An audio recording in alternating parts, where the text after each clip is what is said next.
Eric Weinstein, thank you so much for joining me. Joseph, always a pleasure. Welcome back to the show for our 100th episode. I could think of no better guest, a man that I find more interesting than almost anyone on the planet, and the only person in my phone contacts who has their own theory of everything. Or the only one who's dumb enough to admit it. So it's a pleasure to be back with the Jolly Swag Man. You should know that I've acquired a friend in the mathematics field in Melbourne who is now known as Tim the Mirthless Swag Man. How did you meet this guy? Well, he's part of the Discord community for the Portal podcast. He's a great human being, right. and we've been doing some mathematics together. So anyway, great to be with you all. I had a blast last time. I know that I was a very difficult guest to get to make plans, but when we finally did it, I had a tremendously good time, and I also really enjoyed some of the feedback I got from your audience. You got a great audience. Oh, awesome. Yeah, it feels like a lifetime ago. It was sometime early January, and one of the bizarre things was many of us were wearing masks. I remember we spoke on the phone at some point during the Australian summer, during the bushfires, and you said that I needed to be wearing a mask. And now, what is it, almost 8 months later, many of us are still wearing masks, but for a very different multiplicative threat. Well, that's the whole thing about plagues and the apocalypse. It doesn't just stop with one. Yeah. So what's happening in LA right now? Are you in a safe space? I don't know. Nobody knows. Are you really in LA? Or are you in your house? Are you connected to other people when you're having Skype calls, like funerals? I've been in funeral situations in which people can't meet in physical reality, but they're putting, to rest a family member who everyone knows, and yet everybody's gathered around a screen. So I think we're really seeing a very strange transition where we're leaning very heavily on our technology. Our technology is what's allowing us to have a funeral, for example. And the ways in which we transmit and communicate as human beings with each other that involve ideas and emotions and eye contact. I mean, like the fact that I don't exactly know whether I should be looking at your face on the screen or looking into my camera so that I have the illusion of eye contact with you. This is really reworking us as a species because we don't really know how to adapt. And I find it fascinating. I did go through the Hong Kong flu in the late 60s as a kid. And somebody brought up the fact that Woodstock took place during the Hong Kong flu. That, at some level, people weren't doing this. So it's an interesting situation, given that almost nobody remembers the Spanish flu. We don't really have a lot of precedent. Yeah. Do you think lockdowns are the best policy response? Pardon me? What was it about the policy response? Do you think lockdowns are like the best policy response, or we should be trying other things? I don't know. I'm so surprised that we have such a terrible description of the epidemiology of the disease. We don't really seem to agree on what the data means. I feel like we're treating this as some sort of a political football rather than as a scientific crisis that we actually have to think our way out of. Yeah, I've started playing this game on Twitter where if I see someone glossing over the characteristics of the virus or saying that reinfections aren't possible or that kids can't get infected or that the infection fatality rate is overstated or that masks don't work, I count to 3 and I say, I bet this person's going to be a libertarian. And then I go to their Twitter bio and like 9 times out of 10, they're a libertarian. But it's amazing how frequently people's opinion on what the best policy response is seems to perfectly map over their ideological priors. And I think if you find yourself in that position, it's time to pause and reflect. Well, that's one argument. A different argument would be that it's what we do with the information. So, for example, I noticed that a lot of Democratic or sort of left of center mayors will say things like, the loss of even one life is one life too many. So we were talking about like political tribes and how everyone's response to the pandemic neatly fits into their pre-existing narrative. But I do believe that part of what that is has to do with how do we process data as opposed to do we agree on the data. So one, there are certainly disagreements about what the data says, what the data say. And then there's a different question, which is, given that this is a deadly illness, do we talk about it as if every life matters and we can't afford to lose one, or do we talk about trade-offs and quality of life versus damage to the economy? So in part, I sort of see people who are just not equipped to dealing with life and death issues and to talking about that, trying to struggle with something as children effectively. When I hear a mayor say, even the loss of a single life is intolerable, I don't know what they mean. Yeah.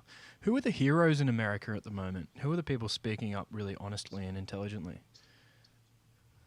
Killer Mike.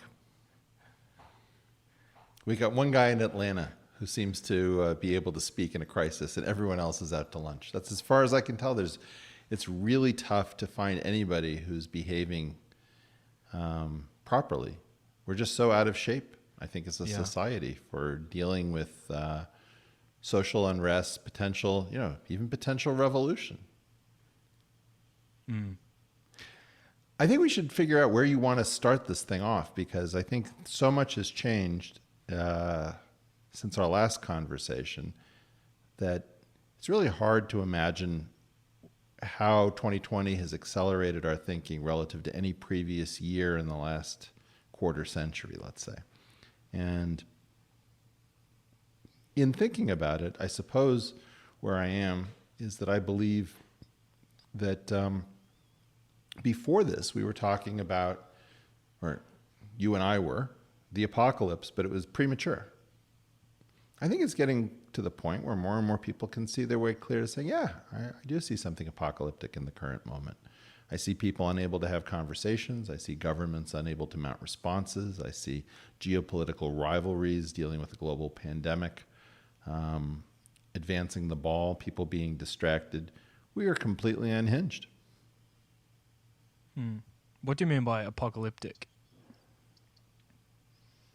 Well, I've been talking about this thing I've called the twin nuclei problem, about what happens when you unleash the power of the cell and the atom, which we did over really 2 years, I think 1952 and 53.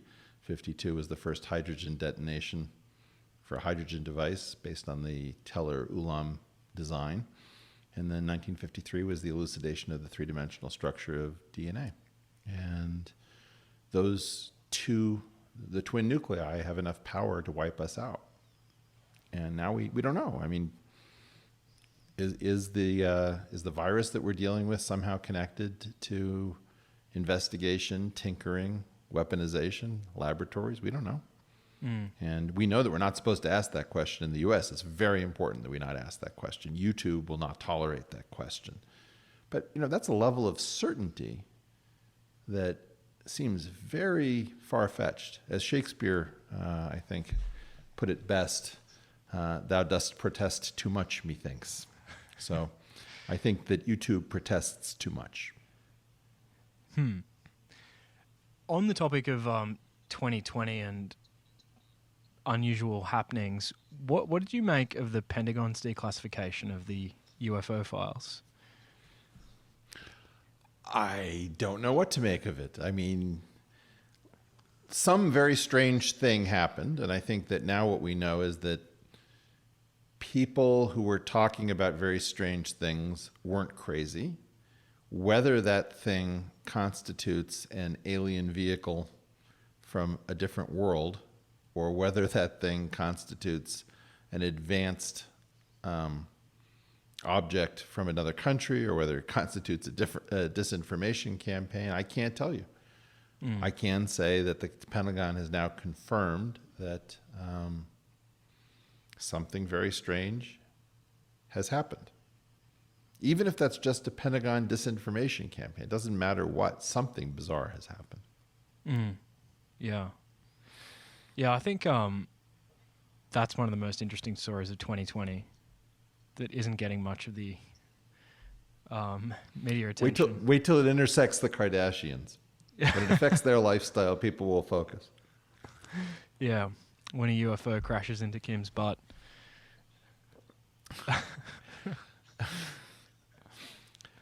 I mean, everything is so strange that nothing is registering. The fact that the president of the United States may have been named in a complaint along with Jeffrey Epstein, it's just like something that happened 1 week and we've already sort of forgotten about it. Yeah.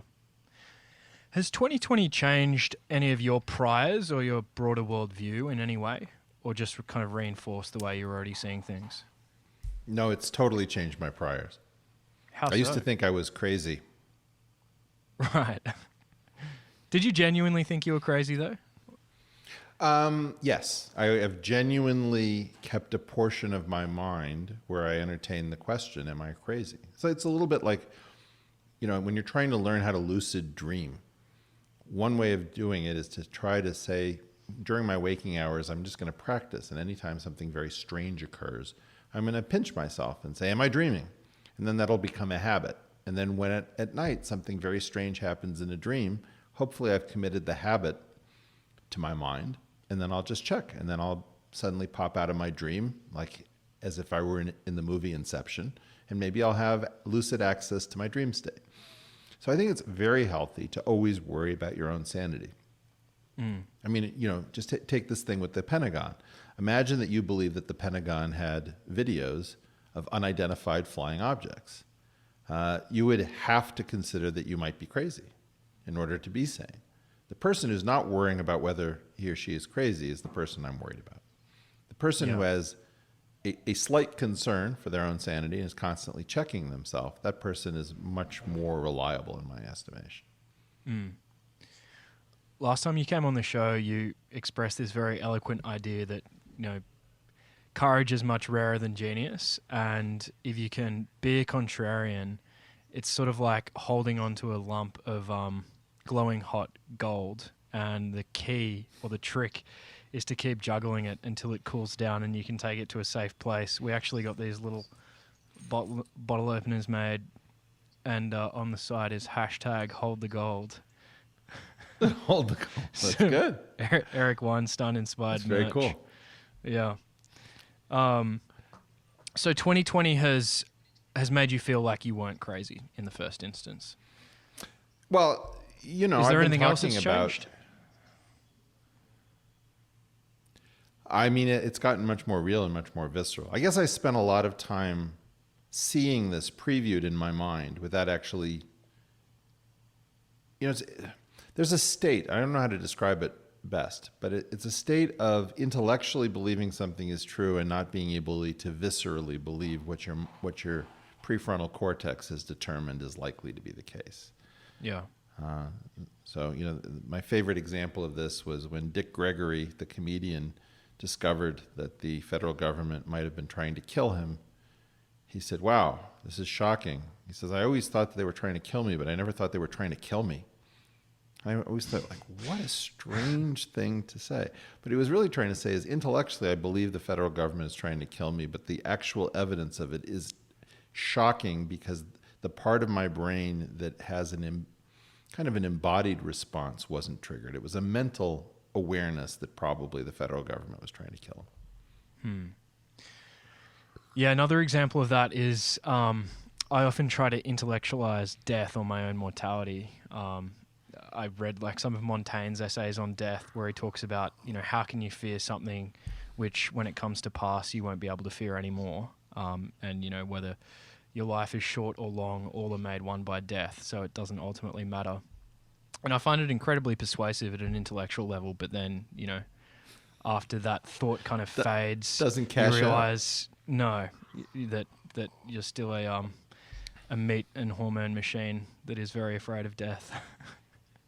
It's true. I mean, I think that this has been the big shift is because I've been sort of preparing for don't know how to say it exactly. I've been looking at the sword of Damocles over our head, and I've been watching the threads in the rope that hold it up start to fray. And the question that arises in the mind is, how many threads are left that are still holding it up? And as I've watched more and more threads, break apart, I think more people are looking at it and saying, okay, maybe this is real. Maybe this is really a much more serious problem. Because to be honest, if you just look at like the death counts of everyone who's died out of, I don't know, rioting, fire, civil society breakdown, COVID, it may not be a small number, but it's not at World War II, World War I, Spanish flu, Great Leap Forward levels. That's not what's alarming us. What's alarming us is that we can see how we get to worldwide conflagration from here very quickly. The very question, is the United States a failed state? Try asking that question in, like, I don't know, 1991. Nobody would listen to you. Nobody would know what you're talking about. And that kind of shift, where we can actually ask these questions from a legitimate basis, like, why didn't the U.S. mount a competent effort to counter the virus? If this is such an advanced country, it just doesn't seem possible that we would be the Keystone Cops, and yet here we are. Yeah, what are the causes that have brought us to this point where asking the question, is the US a failed state, is now no longer greeted with ridicule? Well, I think that what you have to do is you have to look at the center of the country politically went from thinking that its best strategy was to encourage innovation and actual growth to thinking there isn't enough growth to make that fun. How do you steal from other people? And that's the whole issue of when the pie is growing, everybody can afford to watch their slice grow along with it. When the pie stops growing, there's no way to grow your slice that doesn't involve somebody else's slice shrinking. And I think that that's where we have it. That's where we are. We've got a government in which the supposed center, which is what you would hope to retreat into in a time like this, is too busy thieving. It's always funny. I always think about the word for thief in the languages that I love. And in Hindi it's chor, and in Yiddish it's ganef. And these thieves, these chors and ganefs, are just hard at work on left and right, more or less robbing the family business blind because they don't believe the family business is coming back. So there's, it's like, imagine you had a family business and there's lots of office furniture and there's a kitty and there's, maybe a campus for your family office. Okay, now people are like stealing the desks, the computers, the chairs, the pens. Everybody's just taking as much as they can because nobody believes in the office anymore. Yeah, that's the more significant looting that's been happening. That's the most significant looting. The stuff that we're seeing with, like, Dolce & Gabbana or some sort of, Abercrombie and Fitch, whatever that is small potatoes relative to the central kleptocracy of both parties. Yeah. And do you think that derangement derives largely from the fact that we haven't had strong productivity growth since the 1970s? That because the overall pie isn't growing, we're now just fighting over the scraps?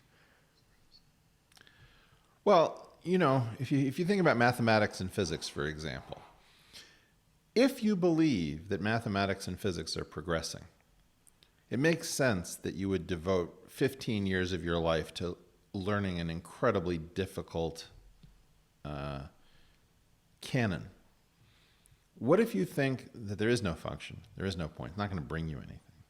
You're incredibly undermotivated to remain in that completely rigorous mindset. If you are a professional athlete and you're told I don't know that we'll be playing your sport for another 7 years. Maybe we will, maybe we won't, but you should stay in top physical shape. It's very hard to get up in the morning and make sure that you do all your workouts and you remain ready and waiting. This is why, for example, armies use war games, is if you have to wait for a war, you're going to get out of shape. I think that part of the problem is we're not playing games to keep us in shape while we're waiting to get back to innovating and creating businesses. So we're creating fake businesses, and we have fake political agendas, and we're faking everything, So in essence, the sort of pressure to become a cargo cult science, in Feynman's famous terms, has gotten to be irresistible. It's just too much effort to continue to believe in reality. So it's much more profitable at the moment to believe in kayfabe and fakery, like everything is professional wrestling. Yeah. And I've been writing about this for a long time. So to me, when I was writing, the kayfabe essay was probably in 2013, I'm going to say. And it probably sounded a little bit weird to people that I was saying that we should be studying professional wrestling because it was going to take over the world. And then Donald Trump, who becomes, president of the United States in large measure because he understood professional wrestling, having been very active and a member of the Professional Wrestling Hall of Fame. Yeah. What are some examples of fake businesses? Are you referring to apps and businesses in the world of bits that just take us from 1 to n? Well, I would say that most businesses have a largely fake aspect to them. Now, the questions about businesses which are totally fake, like a Theranos-style fakery, I don't know. But yeah, a lot of businesses have a lot of fakery as part of them. Yeah. Yeah. Any that you want to single out? No. But, look, everybody's lying. Every institution is lying about most of what it's talking about in public. I think the real reason that your podcast, for example, is valued, and my podcast is valued, is that we're not institutions. Yeah. People don't trust. The institutional pressures are different than the pressures on an individual. You can actually weirdly just barely earn a living outside of the institutional structures by speaking about the truth. And so, there's this very weird thing where long-form podcasting is probably the bright spot in everything that's going on because you actually have people doing what institutional media used to do. So whatever Walter Cronkite and Eric Sevareid and Richard Threlkeld were doing as American reporters back in the 60s and 70s, that's now being done by people like Sam Harris or Joseph Walker.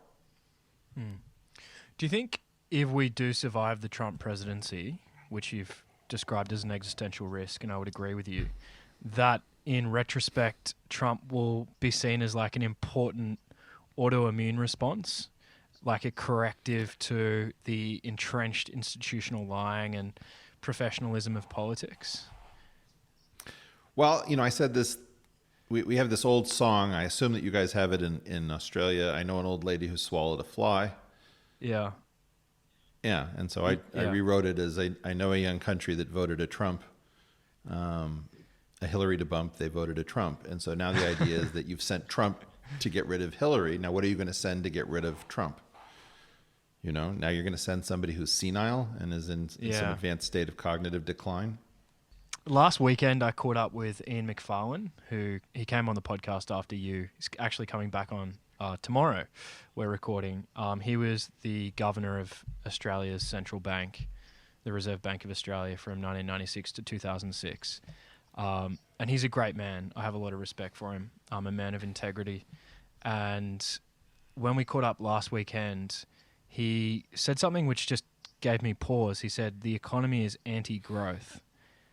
And I just thought, gosh, coming from, a man who, he was like our senior economic official for a decade during a period of enormous prosperity for Australia, now describing our economy as anti-growth. I just found that like so shocking and a little bit scary as well, because it's like, how do we innovate our way out of this situation? It's going to take decades for the technologies to catch up if we even do create them. And in the meantime, we're fighting over the scraps. We Well, don't seem to I have think enough time. Let me ask you a question I've been asking some of my friends. What's the most important part of a human cell? Of a human cell. Yeah, so you've got, the nucleus, you've got the organelles, the mitochondria, Golgi apparatus. What's the most important part of a cell? Well, I've seen Star Wars, so I'm going to say the mitochondria. Okay. Isn't that where the force comes from? So what I would argue is that it's actually the least ostensibly interesting part. It's the bilipid layer, the shell of the cell, because without some ability to divide the cell's contents from the entropy of the outside world, and without some place to off-gas your entropy, if you will, you don't have any possibility of building all those cool things that actually live inside the cell. You need some means of excluding chaos from your system for the system to function. I think one of the problems that we're having at the moment is that we're very confused about inclusion and exclusion. You should not have only inclusion without exclusion. You should have very clear rules of inclusion and exclusion, because it's necessary to have all processes available. This is the line from Ecclesiastes about to everything there's a time and a purpose under heaven. And right now, the most important thing is to exclude people who can't think properly from conversations of critical importance, because everyone else can't carry that person in their attempt to reason, let's say, morally about a technical issue. You have a very strong belief, which is like, I will not be shut out of this conversation because we need more heart, more caring about people, more this. And very often you don't. Very often you need absolutely clean thinking, and you have to incorporate your moral concerns and the humanity at a different layer, because if you just constantly spend your time feeling your way through things, you can make a real hash of it. You can end up killing many more people, disadvantaging many more people, oppressing people, not understanding the laws of unintended consequence. And I think it's really important to realize that in the internet era and in the social media era, we have everyone talking in every conversation, and everyone's talking about transparency and inclusion. And what that's led to is like a giant world of chaos with no ability to have adult decision making and to come to rational conclusions that are informed. Now, I'm not excited about exclusion at the moment, principally because I know that if the Democrats and Republicans in the United States were to go behind closed doors, what they'd come to an agreement about would be thieving from the rest of us. So I don't trust certain people to go behind closed doors. Do I trust that there are people who should be behind closed doors making policies for us? Yes. And this is this very weird thing about the word elite. We have a really negative view of the word elite because we started using it for people who are anything but elite, who are just sort of thugs with very sharp elbows. And in the war of sharp elbows over sharp minds, we call these people the elite when they are nothing of the kind. And I talk to people about the fact that when you have a surgeon and you find out that you have an elite surgical team operating on your child, you're excited. When you find out that your armed forces have elite units in special forces, you feel that your country is strong. We use the word elite for elite thieves, elite people who are taking from the rest of us. And so we've become anti-elitist, which is dangerous. One of the purposes of a society, like why do we watch the Summer and Winter Olympics? Do we want to watch average Joe Schmoes go up and down, a slalom course on a slope, or do you want to watch a non-elite decathlon? I can't imagine something more boring. But we've turned against the concept of an actual expert and technical elite because those people have been thoroughly compromised. Yeah. I mean, we're not wrong in our instincts, but instead of like turning it against the concept of competency or brilliance or genius or, creativity, we've turned against the entire concept of social status stemming from the fact that some people are better at certain things than others. Mm. Yeah, I can tell you, I'm not an elite violin player. I've heard myself play the violin. I've heard really good people play I know I'm not an elite violin player. You don't want to buy tickets to listen to me play the violin. Well, by similar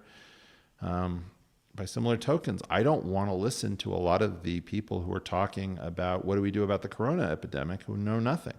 I know that I'm not an expert on virology. I would like to not hear my own voice. I'd like to hear somebody very competent who isn't compromised. We can't find that person. It's amazing. The CDC, WHO, Surgeon General, everybody is politically compromised. Except for long-form podcasting. It's about the only place you can go. Yeah.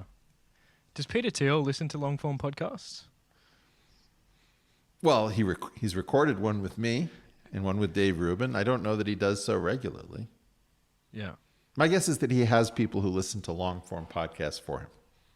And yeah, triage, which are the best. Exactly.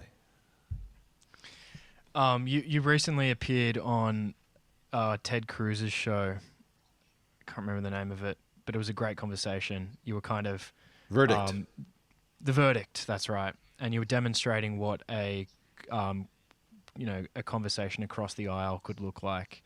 And you quoted Arnold Kling, who has an awesome little book I'd recommend to people called The Three Political Languages. Can you remind me of the quote? Well, I'm not going to be able to get it exactly right, but it's more or less to the effect that if you wanted to take three major strains, progressivism, conservatism, and libertarianism, and you wanted to reduce them down to one concept, what would be the one concept that you could use to best explain those three strains of thinking? To your earlier point about why is it that libertarians have a different view of the communicability of a disease? And what he says is that libertarians are most focused on coercion. They cannot stand to be coerced by somebody else.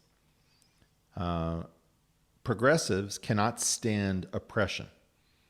They don't mind coercing people for public good, but they can't stand the idea that they are going to be disenfranchised by power.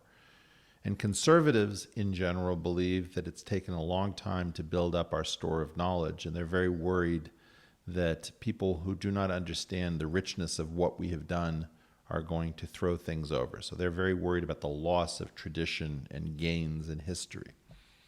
I think that's a terrific, very short, very economical description of how to understand a main aspect. I mean, it was helpful for me because I have all three of these traits. I absolutely, come from a progressive background, have a hatred of oppression. If you try to use the government to, have some kind of a campaign, be a hero, don't be a zero, it just makes my skin crawl. I can't stand all of that coercive mind control stuff, even if it's for a good cause, even if it's the whole thing is just to get you to wash your hands, wear a condom and a face mask and go about your business. I have no idea. I don't like coercion. And then I also very much appreciate how difficult it is to build up civil society. And I don't want to just go around knocking out walls in order to find which of them are load-bearing. So I carry all of these traits, and it was very helpful for me just to locate myself and then to understand that other people probably carry all three traits as well, but they're very much less balanced. Like their hatred of coercion is so pure and profound they can't even think about anything else. Yeah. Yeah, I would describe myself as someone who comes from the left naturally, but also hate coercion, have like a really visceral disdain for authoritarianism, which I think developed at university, maybe at high school. Amen, brother. Yeah. And I think only in the last maybe 2 to 3 years I've come to have a real deep appreciation of the wisdom in the conservative tradition, and to kind of really respect the insights of our conservative brothers and sisters, and get a bit up in arms when people on the left throw the baby out with the bathwater when it comes to conservatism. Like there are heuristics and kernels of truth that our societies and our ancestors have accumulated across generations, which are really important to hold on to. And that's sort of what conservatism is there to protect. And that stuff's incredibly important. There's an interesting phrase or quote or passage in Steven Pinker's book, How the Mind Works, where he echoes actually Plato in the Republic in writing that parental love is what causes the fundamental paradox of politics, because no society can be simultaneously fair, free, and equal. The reason is, if it's fair, then people who work harder accumulate more. But if it's free, people give their wealth to their children, which means that it can't be equal because some people inherit wealth that they didn't earn, which is really striking. It's a nice little formulation because it instantly helps you realize that utopia is totally out of reach. But then the question becomes like, how do we optimize along those three different axes of coercion and liberty, oppressor and oppressed, and civilization and barbarism? Do you think like the best? Well, you don't want an society equal society. Yeah. Fair and I free agree. you want, and there's something you want to replace equal. You want a society in which there's certain basic standards that are taken care of, and that the society is not oppressive to its least fortunate. But you can't actually dream about equality because it's just not at the same level as the other perspectives. There's something wrong with pathological egalitarianism. Yeah. You can't get a fair society either, but you can aspire to fairness. What I'm going to claim is that aspiring to equality is incredibly dangerous. Mm. And I say that as a person with a fair amount of concern about the level of inequality in our world.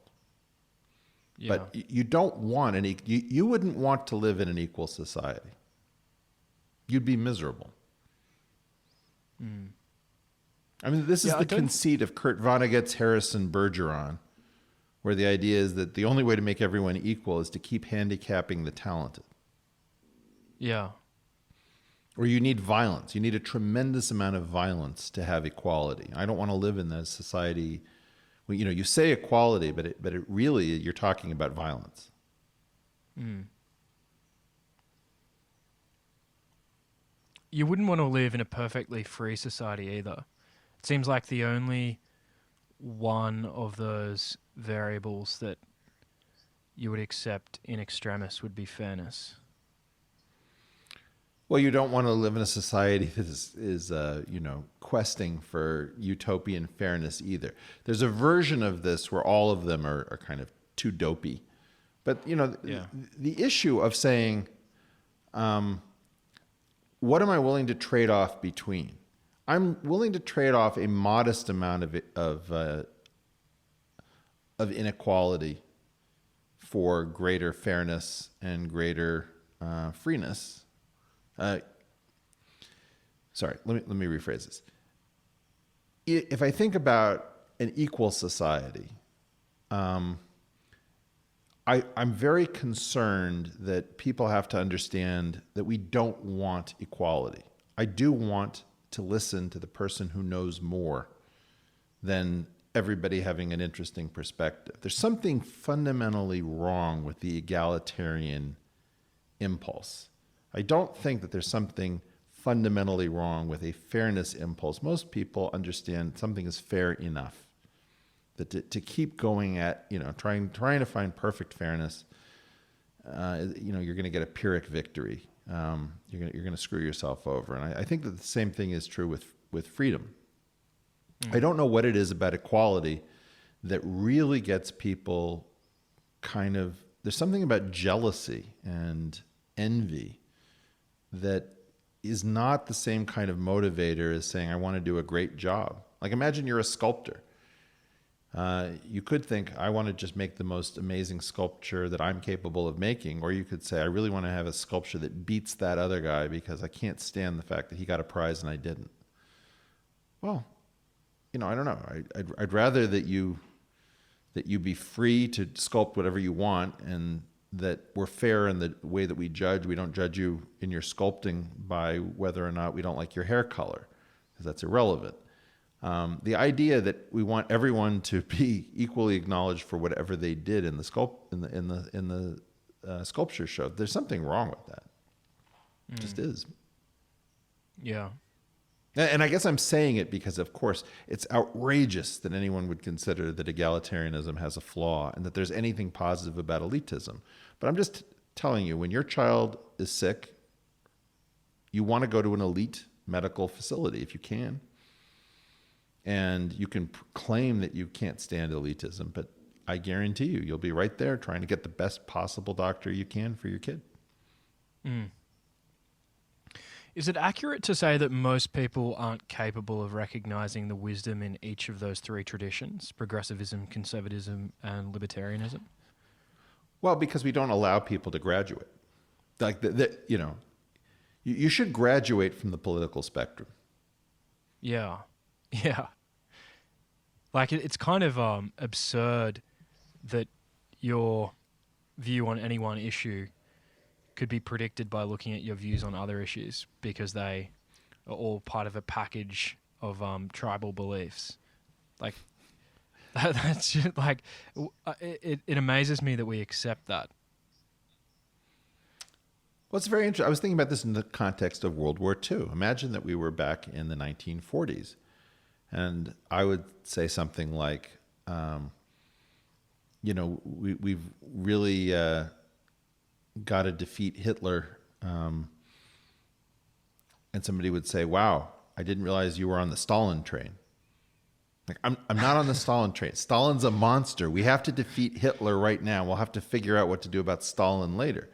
But there's no way for people to say, look, I support Trump because I can't stand what Hillary was doing to the country, or I support Biden because I just have to get rid of Trump even though I think he's in an advanced state of mental decline.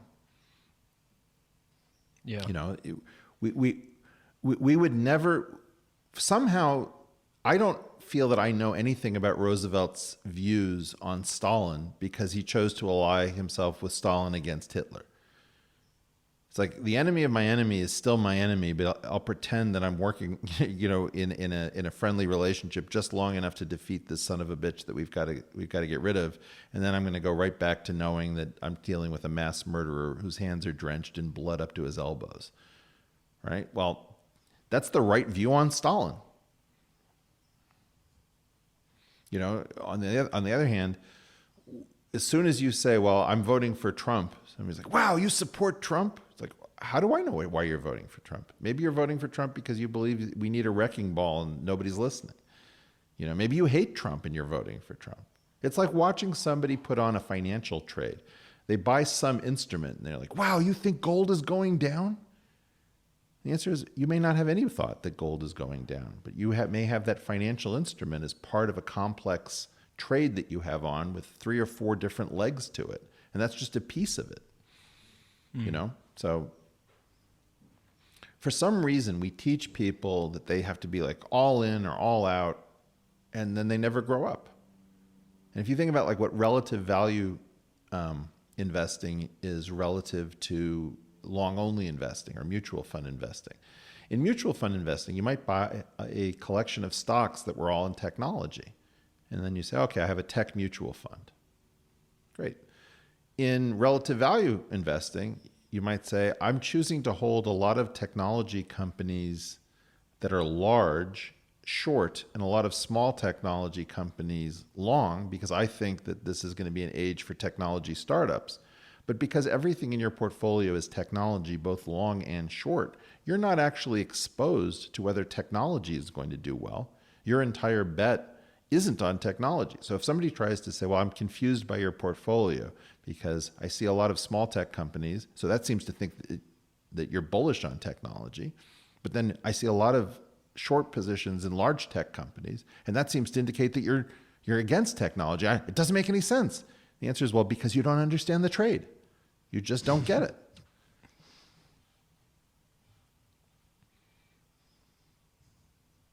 Have you found an increasing need to constantly caveat and qualify everything you say now that you have a public platform? Like, I don't support Hitler, but also I don't support Stalin. Like, do you need to do that all the time? Constantly.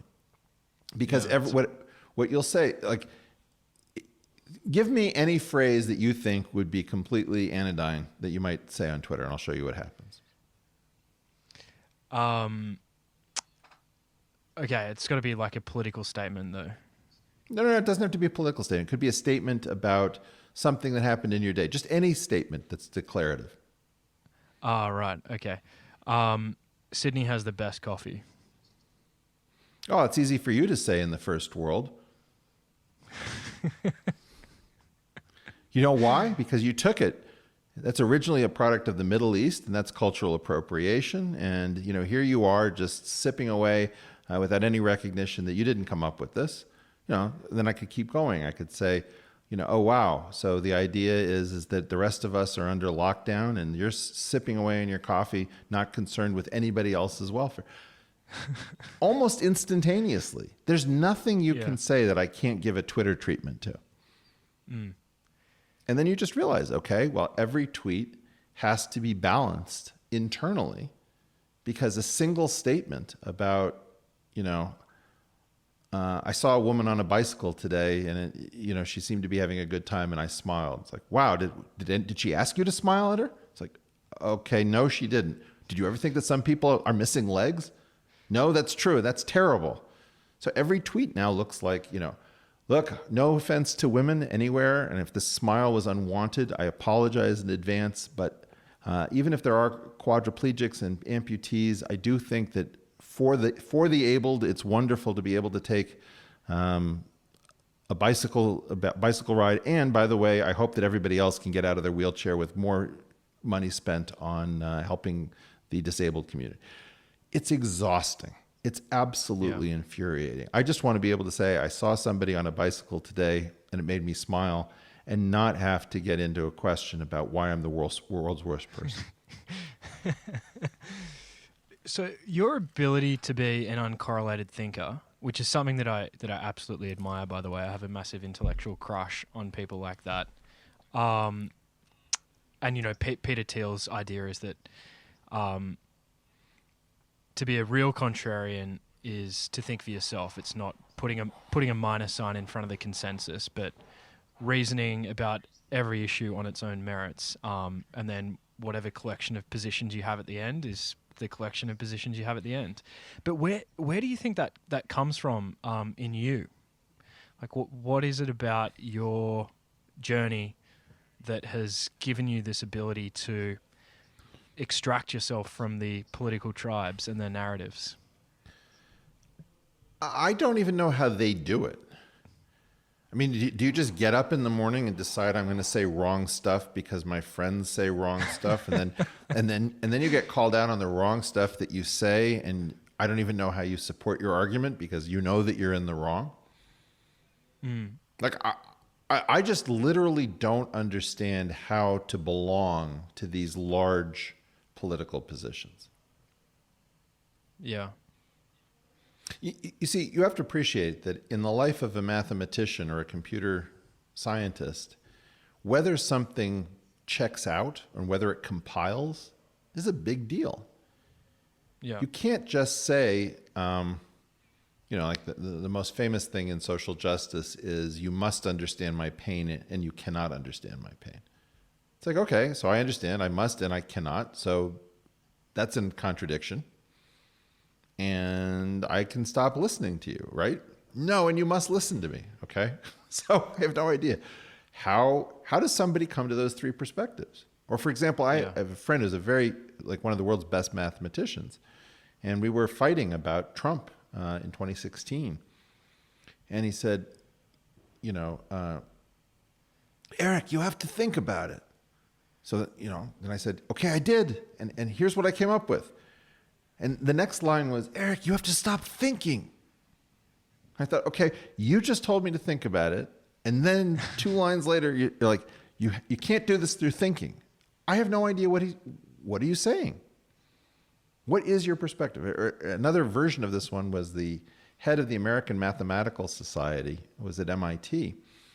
And he walked into the common room one day and he said, I've got great news. We are going to boost the percentage of American citizens receiving PhDs in mathematics from American universities. And everybody said, wow, that's great news. And I said, oh, that's really strange. He said, what do you mean? I said, well, that means you're going to decrease the percentage of non-American citizens receiving PhDs from American universities. He said, no, I'm not going to do that. I said, Michael, you're a professor of mathematics. There's no way of increasing the percentage of American citizens without decreasing the percent. I mean, I can do it on the board. And the guy just got really angry and he walked out of the common room. Now, that's really interesting to me because what it told me was that the part of his brain that thought about these things in analytic terms was entirely distinct from the part of his brain that thought about them in political terms. Mm. God, that's so interesting. And like the other kind of lesson in that anecdote is that the smartest among us are not immune to this mode of thinking. In fact, maybe we're even more prone to it because we just get better at post hoc rationalization. I don't know. I mean, I think that a lot of it has to do with the fact that what I was saying can't really be countered because it's analytically correct, but it wasn't politically smart. And so what I was really doing was making an ass out of myself. Not because I was, I won the point analytically, obviously, but to take on the president of the American Math Society and point out that he's lying, I don't know, maybe that wasn't a great move. But those sorts of lies they've compounded. And now we're in like a society that does this wall to wall where we don't make any sense from sentence to sentence. Eric, here's how I described my show in a recent email to a guy who's helping us design a new logo.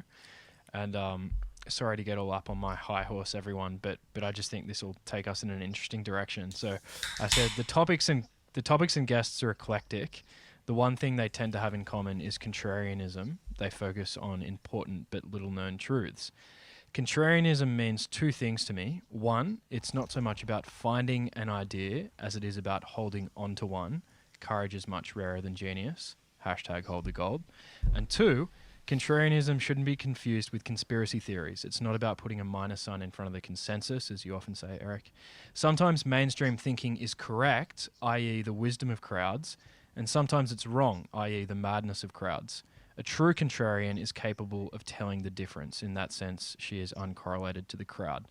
But I think playing with that idea could be quite useful, of the difference between the madness of crowds and the wisdom of crowds, because that's like a tell for when it's right to side with the majority or wrong to side with the majority, because there are kind of domains in which crowds are collectively rational, and then there are other domains in which crowds are collectively irrational. And if we talk about the domains in which crowds are collectively irrational, it's important to think about how our beliefs can become correlated. I'm thinking about things like mimetic desire, informational cascades, and conformity. And you often talk about the Asch conformity experiment. Tell us a bit about the Asch conformity experiment. And I'm sorry to ask you to kind of repeat yourself because you've spoken about it in various other interviews, but there might be folks who've never heard of it. And I actually think it's something that's really important to know about. Well, the Asch conformity effect is discovered by Professor Asch, who came up with a crazy idea, which is that you'd hire a bunch of actors called confederates who would be told how to lie as part of an experiment on perception. And then you'd have one true subject. And the true subject would come in. Let's say you'd have confederates 1 through 5 and Confederate number 7. And that person might come in as the 6th person in the experiment. But there, in fact, aren't 7 people in the experiment. There's only 1 person in the experiment. 1 through 5 and number 7 all are actors. And then what Ash would do would be to show people 2 lines and ask which line is longer. And what he would find is that if 1 through 5 were taught to claim that the short line was the longer one, by the time it got to the one true subject, that one true subject would tend to make the same mistake with quite high frequency because they didn't want... Something like in 2/3 of cases, they defied their own eyes. Right. They would not want to report something that would make them stand out as perceiving differently from the rest of the group. They wouldn't want to reveal that if everyone else was in fact normal, that they were aberrant. Yeah. But there are 2 different types of conformity. There's like informational conformity, so they're taking a shortcut. And then there's like reputational conformity, so they're falsifying their own preferences because they don't want to get on the wrong side of the group. And often, I guess, when we conform, it's for like a mixture of both. But I'm just like picturing you in Solomon Ash's experiment and imagining Eric Weinstein disagreeably announcing the correct answer. I couldn't imagine you kind of going along with the Confederates. I don't know what I would do. I mean, I guess I would look at them and say, "Are you guys Confederates?" I don't deal well with these circumstances at a social level because I just don't understand. I don't know how everyone's going along with each other. Like, to me, that's the mystery. How do you claim that you see a bus when what you have in front of you is a rabbit? Yeah. Have you developed any like conversational tricks or heuristics to quickly detect whether someone is the sort of person who would pass the Ash conformity test? How do you filter? It's an interesting question. What I tend to find is that somebody who is contradictory rather than contrarian, they'll show you that constantly by putting a minus sign in front of everything. If they're conformist, they will constantly reference themselves to reality. So once you've gotten rid of those 2 groups, you're dealing with people who are thinking for themselves at some level or the other. And I guess what I find is that there's just certain sorts of... I get into one interaction repeatedly where somebody will say, "Surely you're not saying X, are you?" You know, with like the up-talking at the end, the intensity, the flared eyes, and the whole thing. And I'll say, "Of course I am." You know, like meeting their intensity. That's exactly what I'm saying. You know? Like, you know, that sort of... surely you're not suggesting that there might be something anti-Semitic in the Black Lives Matter movement. Like, I really am suggesting that. Absolutely. I'm not saying all of it is, but yeah, there really is some anti-Semitism in that movement. Yeah. And then people have this question of like, where do I go from here? Because it didn't work. The initial gambit doesn't work with some frequency, and they have to make a decision. Am I going to continue to pretend that this is the craziest thing that I've ever heard? Or am I going to decide that it's too expensive to continue to pretend? Because I would love to get into a discussion about racial bigotry, Marxism, anti-Semitism inside of Black Lives Matter. I mean, I think that'd be an interesting conversation to have. But if the person's basic gambit is, wait a minute, you can't possibly believe that, then I know that it's not about what's true. It's about somebody's telling you, surely you don't want to step on that landmine or touch that third rail. Yeah. Gotcha. Have you heard of Brian Kaplan's ideological Turing test? I have not. So obviously he's drawing an analogy to Alan Turing's Turing test, which he called the imitation game, which is where the movie gets its title from. And you know this, Eric, but it's the test of a machine's ability to exhibit intelligent behavior indistinguishable from that of a human. And so Brian Kaplan's ideological Turing test is, are you capable of propounding the position of an ideological opponent? So if you're a progressive and you're asked about immigration, are you capable of steel manning the conservative Oh, I would stance love this on immigration? I think I'd be great at it. I think you would, but where I'm heading is, I suspect people who pass the ideological Turing test with flying colours would also pass the Ash conformity test with flying colours. And I wonder whether that's because if you're capable of zooming out and viewing each tribe's political narratives through the eyes of like an anthropologist, it helps the illusion to evaporate, and it makes it much easier to be a nonconformist. Well, I think the question, of course, is where do you stand when you're outside of a system? Like you just said, you take the anthropologist's point of view. And somebody will say, well, actually, since Margaret Mead, we've looked at anthropology not as so much as a non-culture looking at cultures and analyzing them, but as a different culture analyzing cultures. There's no escape from it, which is part of the sort of the game that we've gotten into with postmodernism. And the beginning of that game isn't terrible. It's a reasonable thing to make the point that Margaret Mead or any anthropologist is coming from a cultural perspective, commenting on other cultures. It's when you start getting excited about that as a means of stopping people from observing things. Well, you can't observe what's going on in this Ugandan dance circle because you're bringing a sort of an Austrian perspective, or you're bringing a Japanese perspective. That's kind of where things really go wrong. Now, my perspective is what I like in this Turing test idea is somebody should be able to say, yeah, that actually does represent my perspective. Mm-hmm. And I find that the steel manning concept is very helpful, because after I've gotten to the end of your perspective and somebody says, wow, thank you, I feel really heard. Then you have this next weird thing. It's like, the person asks, do you agree with me then? And I say, no.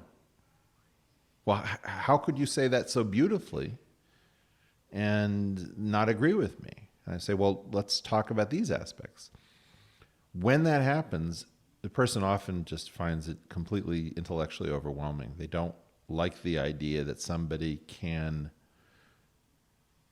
exhibit their perspectives from a compassionate kind. I mean, the key thing is that mostly when we talk about the other person's perspective in this way, we tend to slip in our contempt for it. Yeah. Yeah. Right? And then you'll see things like, if I was caricaturing somebody who was coming from, let's say, a progressive point of view, I might say, we cannot afford, as long as there's any inequality, to focus on, new frontiers until we've addressed all oppression. Well, then I'm slipping in the any and the all. I'm making things silly.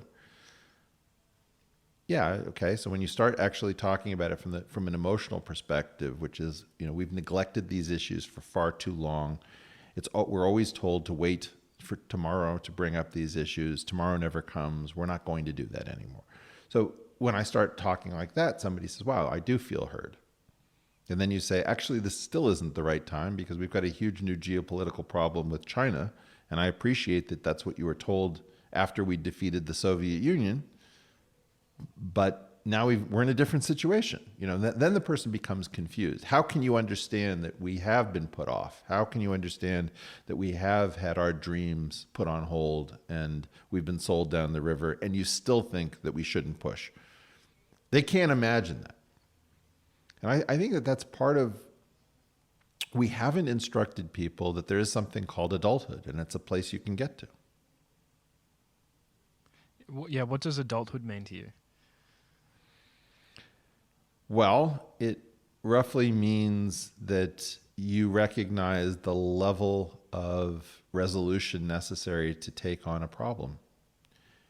Problem is going to require this many resources, this degree of trade-offs, this level of granularity, this much data, this amount of teamwork, cooperation, hierarchy, considerations of ethics, constraints, implementation.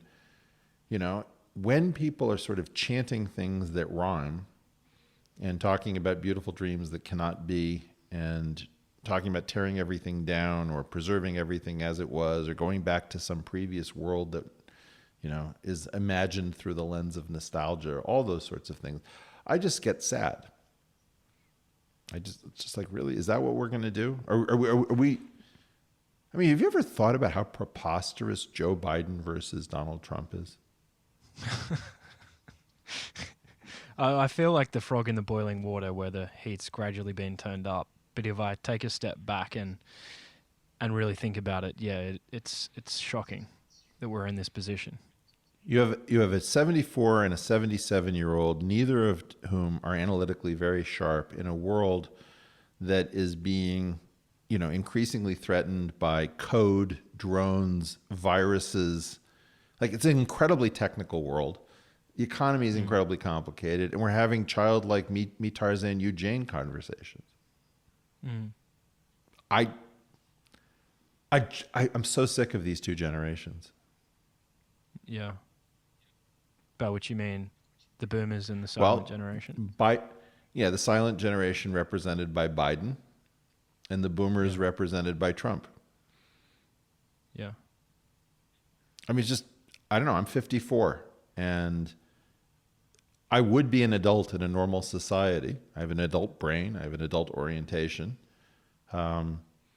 You know, despite the fact that I have impeccable credentials, I have no thought that I will ever be a member of the institutional world because these guys absolutely did not open it up to any new entrants. In large measure, nobody from Gen X is part of this establishment in a big way. That's not quite true, but it's pretty close to true, particularly in academics, because you know there are effectively no Gen X university presidents, which I find fascinating, given that you'd expect about half of the presidents to be Gen X and below. Like even millennial university presidents. These guys just didn't ever leave the table. You know, it's like you're at a restaurant and you're waiting in line and these people are on 12-hour dinners or they've been there for 4 days. You're just thinking like, are you ever going to pay the check and get up? Nope. So that's where we are. Why do you think the boomers in particular are so narcissistic?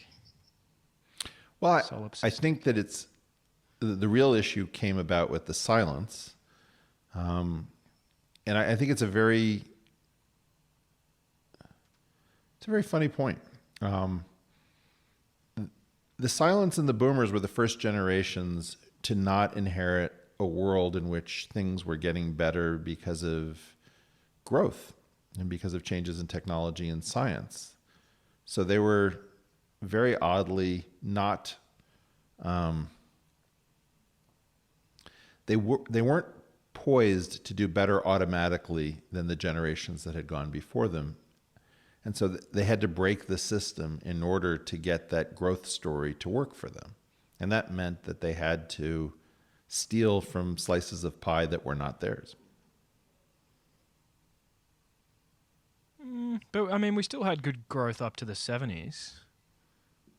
Well, but the boomers, like if you imagine the oldest boomer would be Donald Trump, effectively. Or Bill Clinton, Donald Trump, and George Bush. We're all born in the summer of 1946, okay? Yeah. So like when they're coming of age, the growth is beginning to peter out. By the time they're 30, the growth has already dissipated. These were not people... And that's the oldest of them. Yeah. So the silent generation is a more confusing part, but you can consider what was Biden born in, like 41 or something, or 40, so I forget where he is. Something like that. Or no, maybe it's 43. So assume that it's 43 for the moment, or something like that. he's not in that different of a situation than Donald Trump. I mean, those guys are only really separated by 3 years. And so, okay, maybe Biden joined the Senate when he was 29 years old in 1972. That was really when growth ran out. So right around the time that Joe Biden turned 30, the miraculous growth story was over. And so what you're looking at is you're looking at the generations that came about right after the growth. They weren't the greatest generation. And they were watching their world not work in the same way that their parents and grandparents and great-grandparents' world had worked, which is that if you just play by the rules, you get the benefit of the fact that everything is getting better. You know, you go back a few generations, people didn't have indoor plumbing, they didn't have electricity, they didn't have horseless carriages. So these guys basically came to the conclusion, hey, we're going to have to rejigger the system. And the silent generation, I think, tried it first. They tried to restart growth, didn't work. And then the boomers looked at that effort to restart growth like that during the Reagan administration, and they said, well, that doesn't work, but it does work well enough to steal from people, so we can just grow our slices. And that's what they did. They grew their slices, and the globalization that they made work for themselves said, hey, if instead of trying to make our children's world a better world, we make the Cambodians' children's world a better world, or China's children's world a better world, or somebody else's world a better world, then our world can be better too. We'll just have to screw over our own children. And that's what they do. That's their jam. The really distinguishing feature of the boomer generation is a relative, and this is not true family by family, but a society-wide complete indifference for their own children. In aggregate, that is the behavior of that generation. And I just did a podcast on this about selling your daughters into prostitution to pay for college through Sugar Baby University, which you can check out with Kimberly De La Cruz on the Portal podcast. And I just found it fascinating that you can go to any Ivy League school and they have data as to how many young ladies and a smaller number of young men are sugar dating to pay their tuition. That is, they are usually going out with and sleeping with older men with some measure of allowance, some financial sweetener called sugaring. And you know, my point was, can we actually recognize that Joe Biden in 2005 voted to make it almost impossible to discharge student debt in bankruptcy? Can we talk about that? Look, Joseph, the whole thing is preposterous. We're sitting here dying because we can't get these wrongly titled elite people out of their goddamn chairs. And my feeling, at some point, you just have to physically take them and remove them from their chairs. And that's partially why people are talking about revolution. And if you don't recognize what's bringing people into the streets, it's not just because George Floyd died in police custody. People are in the streets because they don't have futures. They don't have families. They don't have a point. We're exhausted. This is why I'm so hopeful about Australia. Hey, it's up to you guys. You're seeing something go very wrong in the Northern Hemisphere. You better escape this thing.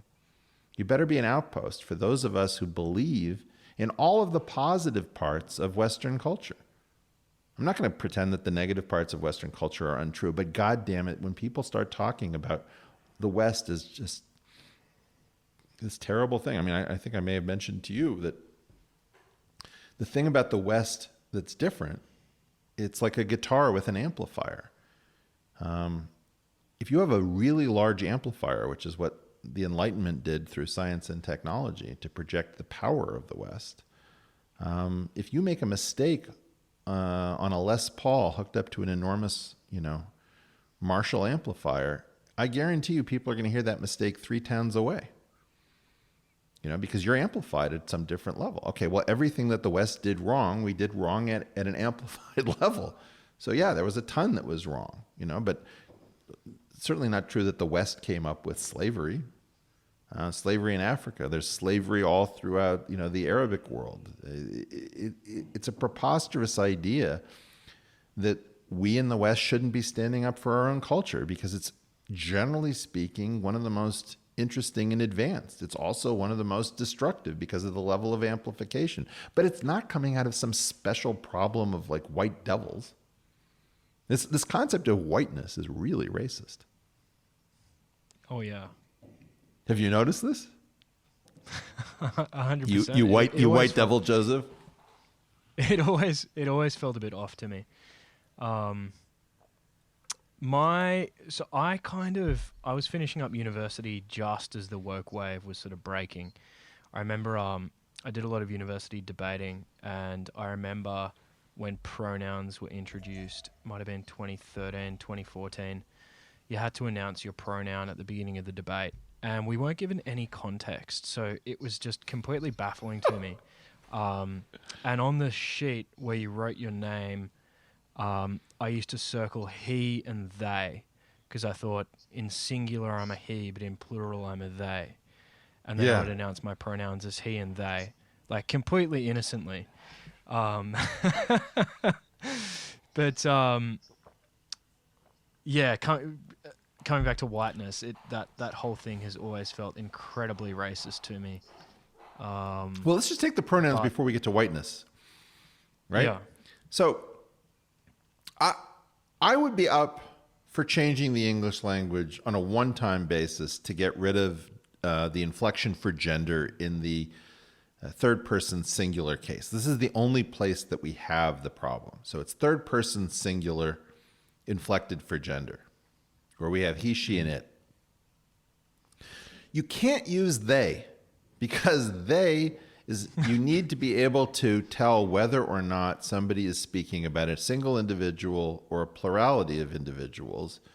So even in cultures in which you have a single pronoun for he, she, or it, and Turkish is one of the best examples, they use a common pronoun called o for he, she, or it. So you can't tell. And that tells us that the Turkish language is proof that you don't need to have inflection for gender in the third person singular. I don't know why you would ever choose to stop inflecting for number between third person singular and plural. Like the Turks use onlar for the third person plural pronoun. So I would have been up for having linguists do what they did for Miss and Mrs., whether we inflect for marital status only for women and not for men. There wasn't a version of, Mr. versus Misteroso or something. So trying to make us sound more interesting than we actually are. And in that circumstance, we made an alteration, and I was fine with it. I'd be fine with an alteration as well. But this idea of like choose your own pronouns and they, this is just childish, stupid. It's just dumb. And by dumb, I don't mean. Do you think that? By dumb, I don't mean that it's dumb to worry about the differences between biological sex, gendered traits, and pronouns and language. I think it's smart to worry about those things. But the way that we're doing it communicates stupidity. Like choose your own pronouns will never work. It's a very bad technical solution. We should also have begun with intersex rather than trans. Trans is an umbrella category which has to do with a lot of things involving development. Intersex has to do with people who are biologically born with some sort of lack of concordance between their, let's say, their genetics and their observed phenotype. And I think we need to have much more compassion. And that compassion would have been better if we'd begun with intersex, because trans, it's so convoluted, right? Intersex is the proof that this isn't a question of development. This is a question that certain members of our society are born in an ambiguous state. And we have a world that expects zero ambiguity on gender and sex. And my point is the progressives had a point. They really did. And then they fumbled it.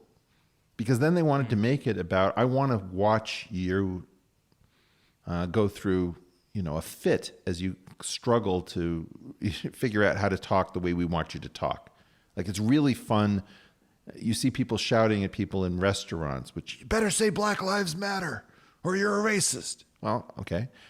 You're getting off on your authoritarian tendencies. That's what you're getting off on. And that's what's going on with the trans pronouns. What I'm trying to say is, hey, you punks want to actually make some progress? There is progress to be made. We do have a gendered society, and we do have people who are in an ambiguous state, both intersex and trans. Do you want to take it seriously? Do you want to form a partnership? Do you want to form a linguistic council so that we can study the world's languages and see, why did we have inflection in the third person singular system? I can give you some reasons, but what I see is, no, we don't want to do any of that. We just want to tell you what to do. It's like, oh, okay. Now I got it. Yeah. All right, and what about whiteness? Do you? I mean, you're a Jew. Do you think of yourself as white? Whiteness. I don't know what the distinction is there. No, I think we are porcine. I think you're pig-colored, Joseph. As porcine people, as people pink of hue, I think it's very important to recognize that the black community weirdly wants, some portion of the black community wants to bestow on whiteness traits like punctuality, linear thinking, scientific reasoning. And as flattered as I am, I will have to decline, because that's not true. Black Americans, for example, have been at the forefront of linear thinking, scientific reasoning, analysis, and in fact, punctuality. I mean, did you see this poster from the Smithsonian? No. Describing whiteness, like the bad traits of whiteness, like effectively, if you care about the law of the excluded middle and modus ponens, that's a trait of whiteness. And it's just like, shut up. Can you imagine that, like, technicality and mastery and expertise is about whiteness? I kept thinking about Oscar Peterson for some reason, like one of the greatest jazz piano players, maybe number 2 only to Art Tatum. Are you telling me this guy didn't practice for hours and hours of every day and know music theory backwards and forwards? It's like, do you actually know any black people? I worry that what we found is a collection of black Americans that are unaware of all of the work done in science by black Americans, in music, in technology, and these assertions that this is somehow whiteness and oppression. It makes me very sad, because what I view this as being is an opportunity for us to come together and to appreciate each other's gifts. It's like,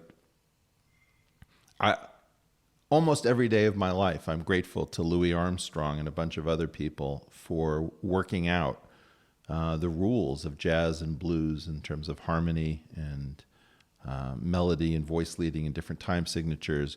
And I think about that in the same terms that I think about quantum electrodynamics. These are just some of the greatest intellectual achievements of the human condition. And to claim that this kind of thought is white makes me incredibly depressed. It's like, do you know how much you just stole from so many black people who've contributed to the canon? It just made me, it's an anger that I have on my part, because I've always been fascinated by the black American analytic gift. We brought people over as slaves, and they turned out to determine a giant percentage of our culture, because we stripped them of their culture, and they said, okay, we're going to have to reinvent ourselves. And in 150 years or something, boy, did they reinvent everything. And we've been the beneficiaries of their response to that crime. Yeah. Where do you think the Black Lives Matter movement will end? Do you think it's going to fizzle out, or it's going to end in revolution, or something in between? Well, it depends. I mean, there's sort of 2 separate parts to it. So there's the part of it that has to do with the fact that we've had a very long-standing problem. I mean, you can go back to Gil Scott-Heron and Bob Dylan with "The Revolution Will Not Be Televised" and Hurricane, and these are long-standing problems of differential application of the rules according to race. Now, I was very shocked that police brutality was the first stop for Black Lives Matter. Because if I were Black Lives Matter, and I'm not, I would have started with the differential application of policing and sentencing before you get to lethal force. Like, why are there so many black men in prison for nonviolent drug crime? Very simple question. So I think there's a completely legitimate perspective that somebody's got to uphold, which is, what do we do about unequal application of the criminal justice system by race? I think that's noble. That's what we're supposed to be doing. And then there's like this other stuff where, you know, you'll hear from somebody, hey, white people, when you die, give us your houses. I'm like, what? What did you just say? How does that have anything to do with the criminal justice system? Or, you know, Israel is a genocidal state. It's like, huh? Are you worried about black lives in Israel? You're not. This is this different thing, which is you're trying to use this as a Trojan horse to smuggle in all of the issues that you want to use to ally people, and you want Marxism brought into a capitalist. I don't know. That it's that other stuff. It's the dumb stuff, and the anti-Semitism, and the abolish the police, and the let's make sure that you know, there's never an excuse for violence. This is ridiculous. The police are intended to be violent. That is the reason that they carry nightsticks and guns. And the idea of a monopoly on violence by the state is an innovation. Now, you say those two words, monopoly and violence. Wow, violence is bad, monopolies are bad, and monopolies on violence are amazing. What? I took two bad concepts and I put them together. It's like, well, have you ever thought about what a non-monopoly on violence looks like? It looks like warring factions. It's like being caught between the Bloods and the Crips. It's like being caught between the Hatfields and the McCoys. That's not someplace you want to be. And that's what concerns me greatly is that you've got these two things that are fused. And you're starting to see this a lot. This is this Mott and Bailey technique that you're finding where people have a very reasonable perspective, which would be like, can we stop brutalizing people on the basis of race? It's like, sign me up. Sign everybody up. Everybody wants to be a part of that. Then, can we call Jews genocidal? Oh, stop it. Really? Is that where you're going to go? Or, you know, abolish the police. Oh, well, who am I supposed to call when there's a shooter in a synagogue? No, I'll be calling the police. And stop saying all cops are bastards, because they're not. We put them in life and death situations. Some of them are poorly trained. Some of them are well trained. Some of them are great people. Some of them are horrible. But like, really, all cops are bastards? It's just, you know, when preschool is over, why don't we get back to the issues of solving the country's problems?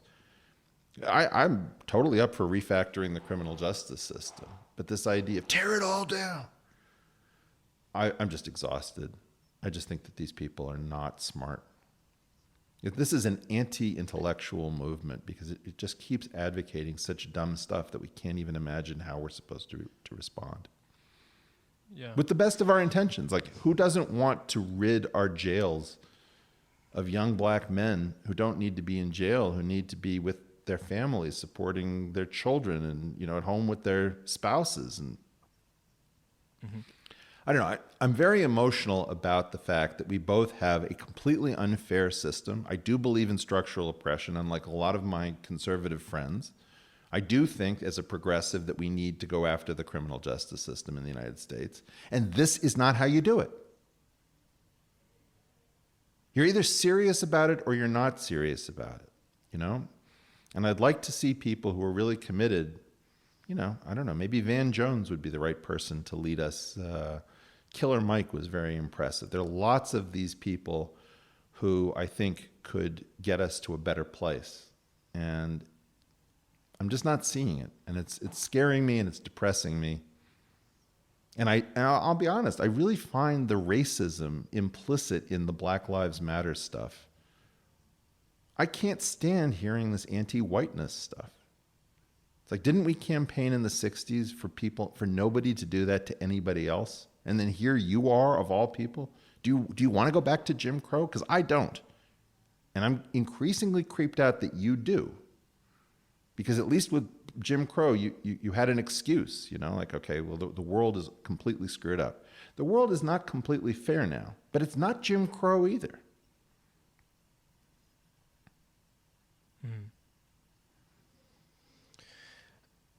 I just want to say the Indigenous incarceration rate in Australia is egregious as well. My friend and former boss, Andrew Lee, calculated it recently in a report that came out earlier in the year. And I think fully 2.5% of Indigenous adults in Australia are incarcerated, which is a higher share than among 2.5% of Indigenous adults in Australia are incarcerated, which is a higher share than among African Americans. So we are grappling with these problems as well. Eric, do you think you could steelman the Mott and Bailey strategy? Like, is there an argument that we won't get the change that we need without the Bailey? Well,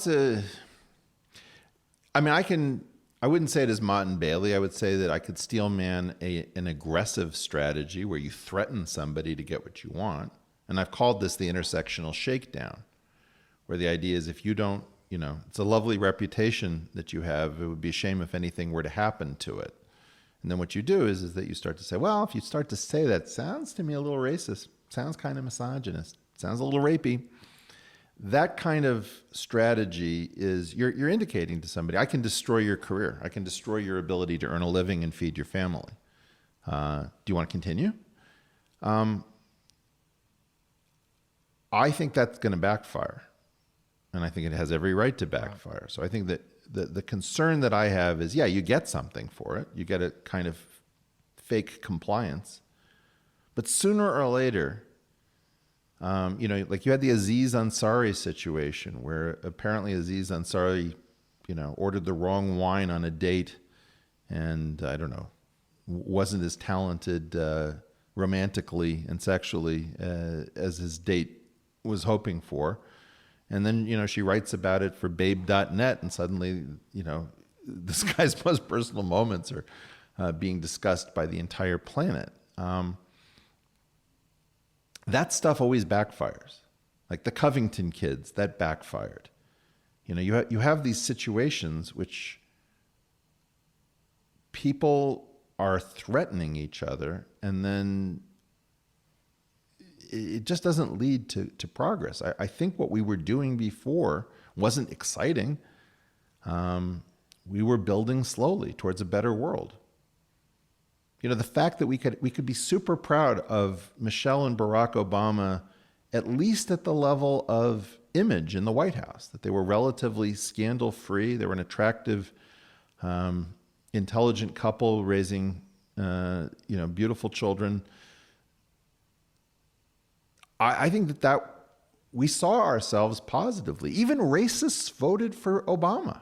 I mean, that was one of the really cool things to watch, is just we'd gotten to a point where people said, yeah, I have bigotry, but I think he's the better choice. So it's like it didn't even behave the way you were expecting. I don't think that Mott and Bailey as a technique is working. I think it's just embittering people. And sooner or later, everybody's going to have had enough. You can't cancel everybody all the time. Yeah. I think that's what I'm angry about. I'm angry about the fact that we were on a path. And I would take Martin Luther King or Malcolm X over this muddle-headed nonsense. I mean, Malcolm X made perfect sense to me. It was terrifying. He was like, okay, well, if you guys want to pick up guns, maybe we should pick up guns too. What do you think? It's like, I don't like that, but I understand it. I hear what you're saying. Because we had an unfair, unequal world, and he was making sense. These people don't make sense. It's different. I may really fear Malcolm X, but it wasn't like I wasn't learning from him. I don't feel like I'm getting smarter listening to these folks. I just feel like I want every neuron I spend on them back. I'm with you, Eric. It's coming back to growth, which I think we can say is like the deep cause of a lot of these modern tensions. The economist Robert Gordon says that the most interesting question isn't why did productivity growth stagnate from 1970, but what accounts for the miraculous run of productivity growth between 1920 and 1970, when we were sort of picking the low-hanging fruit and enjoying, the last gains of what many people call the second industrial revolution that happened from 1870.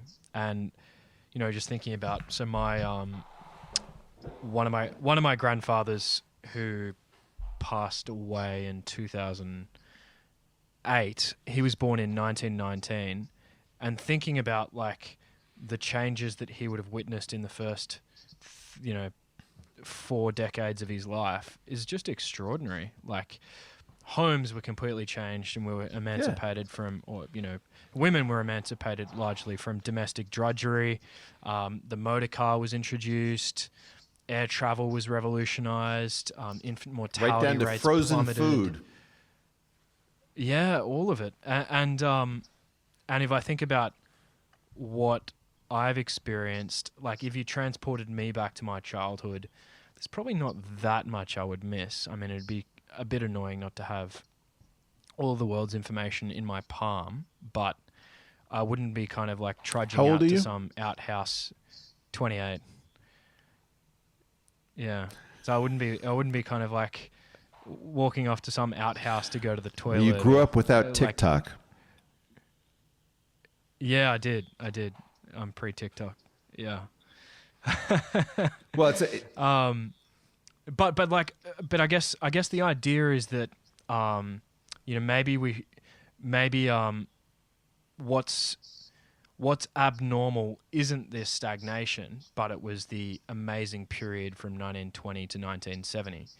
And I guess my response to that, and I'd be very interested to hear what you think, Eric, is that may be true, but we should act as if it's not true, and we shouldn't accept that fate, because there's a chance that we could return to those amazing levels of productivity growth that we enjoyed in those halcyon days. And the next innovation might be just around the corner.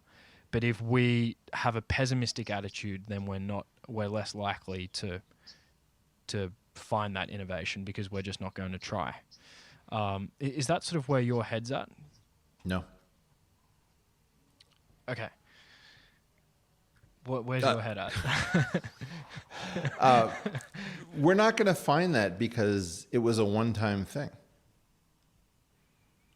If you just we think had all these like historically contingent low-hanging fruits. We plucked them all. well, but Many of them were that only doesn't things that you sound could only right. do once. You hear this from people, and then people say, "I don't believe that. I believe that there's always more stuff to find. The human soul is infinitely creative," and that's not the right way of saying it. I think it's spiritually correct, but I think the way I would go about it is I would say, let's define Umwelt hacking. So what's the Umwelt? The Umwelt is that which you can perceive, right? So, for example, you and I would be mesoscale phenomena. We're not at the size of galaxies, but we're not at the size of electrons either. We're somewhere in the middle. And, we have a hearing range, we have a visible light range. We can say what it is that we're set up to perceive from the moment we're capable during development of understanding our world. Then the tools came, and they said, like Galileo pointed a telescope at the sky and was able to see moons of Jupiter. Okay, so he changed his Umwelt. He was able to focus light and be able to see things that were too faint without an instrument and be able to deduce things about them. Now, that wasn't that helpful to see moons of Jupiter.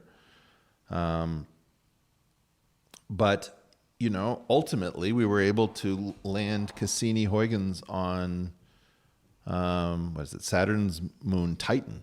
So it's pretty amazing what you're talking about. I talked to my grandfather about this, that he was born in 1913, and he went from planes being so rare that he and his friends would run out to greet them in the fields where he lived when they flew overhead, to seeing somebody land a probe and send back a picture from the surface of Titan. Well, that had to do with Umwelt hacking. Like if you look at Harold Edgerton's photographs of the first atomic explosions, he was able to slow time down using high-speed photography to actually see what was happening in the first atomic blasts. So now you could speed up the slow, you could slow down the quick, right, with slow motion photography. You could see small things and make them large, make large things small. And there was just a lot to do with what you could now perceive that you had never been able to perceive. You know, even like the germ model of disease. We forgot that that was the source of a lot of what happened in the 19th and 20th centuries. That it was just Umwelt hacking. And we thought about it as like, well, Faraday did this and Einstein did that, and, you know, Watson and Crick over here, and Rosalind Franklin. And in large measure, that was what people were able to do with increased resolution on the world. It's that thing that came to an end. That's the big shift. It's not that there's no more low-hanging fruit. It's that this was a particular orchard, and it was the Umwelt hacking orchard. And just by hacking your Umwelt with instruments, you know, you want to see whether you have a tumor? If you didn't have a CAT scan or you know, you wanted to watch the brain work. Well, we didn't have functional MRI. You know, that's probably a better example. Now that we have that, we can ask simple questions, and the tool will tell you things that you could never have known about any other way. Well, a lot of what we're now finding with these tools has no industrial application. It doesn't change your life. And I always point to the same one, which is that in 1968, we found quarks. Every proton and every neutron has 3 valence quarks in it and doesn't have any industrial applications whatsoever. So try to imagine that in every atom you found additional structure and you haven't been able to do anything with it. You know, now we can hear the chirps of black holes colliding through the LIGO experiment. What does it do for us? Nothing yet. You know, we have genes that we understand, but we don't have gene therapies to go with it.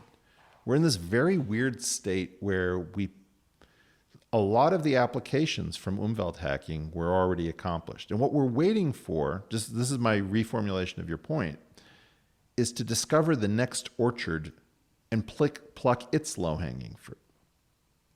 Well, that's different than saying we should just get back in there. We should be in a different mode, which is searching for orchards. And then I'm going to say the most dangerous... I don't think we disagree. What? I don't think we disagree. Well, let me say the crazier thing so that we have an opportunity to disagree, because that's always more fun. Okay. Yeah.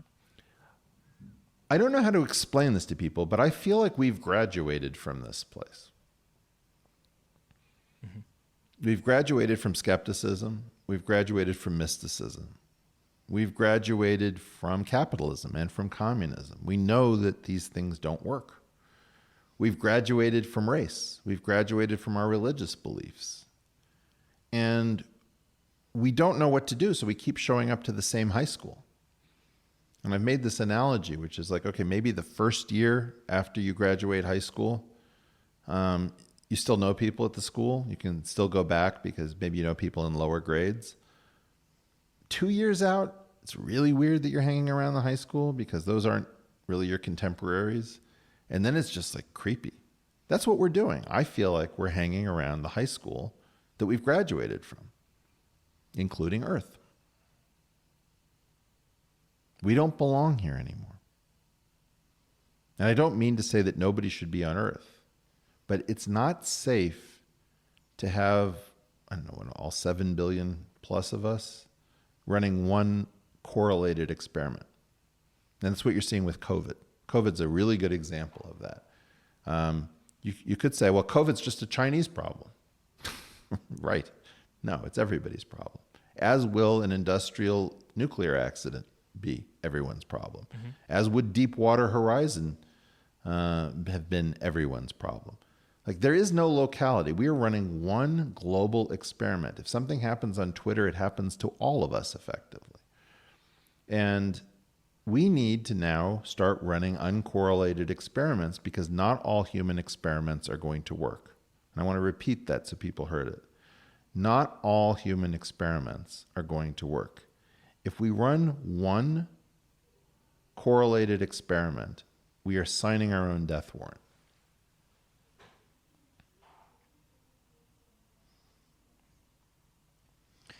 So we live in a globalized, interconnected world, which means that certain types of existential risks can propagate throughout the entire system. And in order to mitigate those risks, we should diversify the portfolio, so to speak, that is, colonize other planets, potentially even other star systems. I think it's not even potentially even other star systems. There's not enough diversity. There's not enough diversity locally. There may not be enough diversity because it may be that if you can get anywhere outside of where you thought you were trapped, that then our problems are gonna course through the universe as we go to new worlds. But all of that nonsense from Star Trek was about something. And all of those, that's the story of the Old Testament of Exodus. Earth is Egypt. It's time to go. Yeah. We're hanging around the high school. It's not going to work. I know this sounds crazy, right? So it's not a question that I've lost my mind and I don't know how this sounds. If you just think about it, we can't afford to have a 7 billion person single experiment, and COVID is your proof. What if this was 3 orders of magnitude worse as a virus than the one we have? What if we had a completely catastrophic nuclear exchange? What if we have a completely crazy runaway loop in the Arctic with permafrost and methane? We can't all afford to be in the same experiment. We have to have different experiments. And I need to separate myself from people who don't want to retire the concept of an infallible God and are willing to kill for that, whatever they think that infallible God wants. I'm not willing to say, well, hey, if you want to build a nuclear plant, in Congo or in Paraguay, it's none of my business. Of course it's my business. If something goes wrong with that plant, you think Chernobyl was none of my effing business? Go to hell. I think because we don't know that it's possible to escape, we don't recognize that we must escape. That's the key issue. So I think we must escape part is it's not controversial to me at all.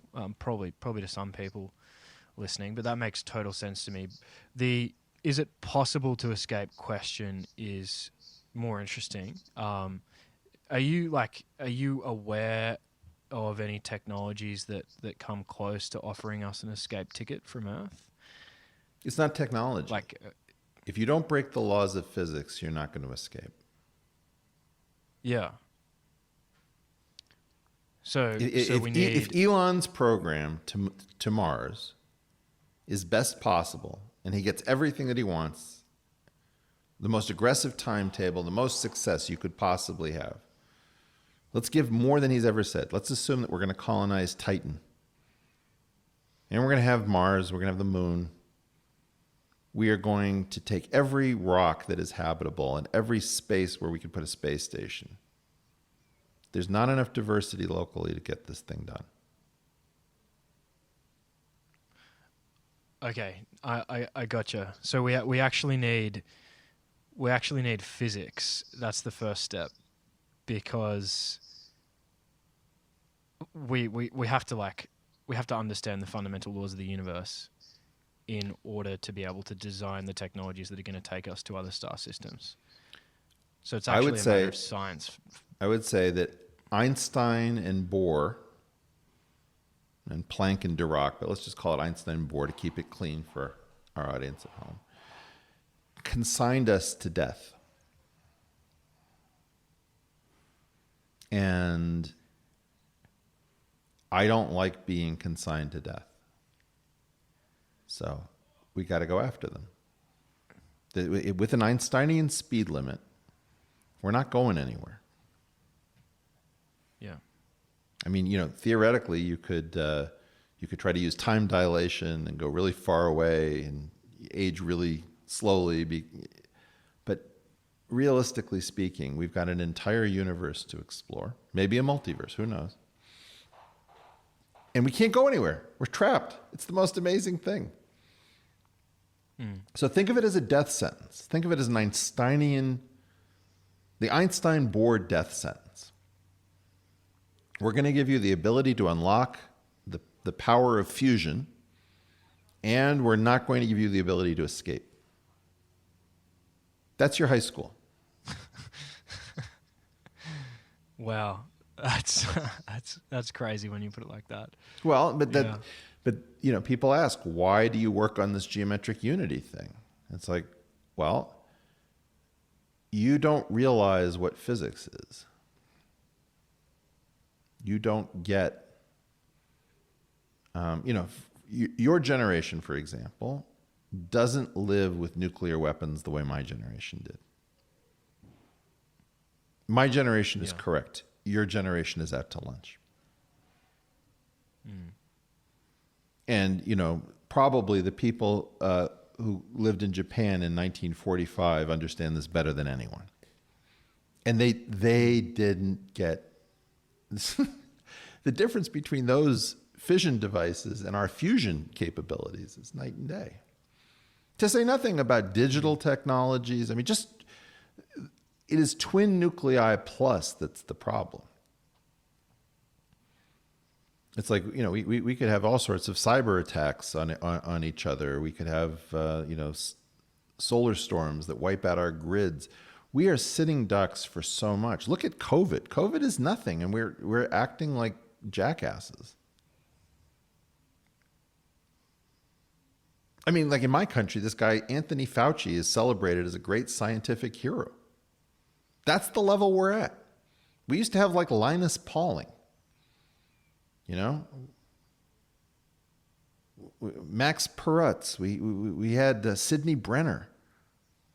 We were killing it, man. France had the Pajamo experiment. Those are the kind of people we want in charge. We've got Anthony Fauci. I'm not even saying he's the worst guy in the world. He's a politically minded guy who, has some kind of scientific integrity and some things I'm not so happy about. But, geez, we've forgotten what we're capable of. Where is Shackleton? I mean, I know where he is. He's like in South Georgia Island dead. But roughly speaking, Shackleton level energy, where you just say like, okay, we're in deep trouble. Time to survive.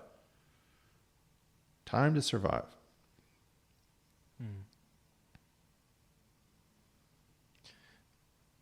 Can you explain the Einsteinian speed limit to people?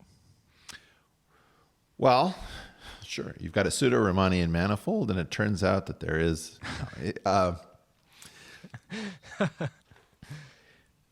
the idea that nothing can go faster than the speed of a massless particle, and that is a predefined speed according to our models, tells you just the concept of a light year. How long does it take light to travel a distance?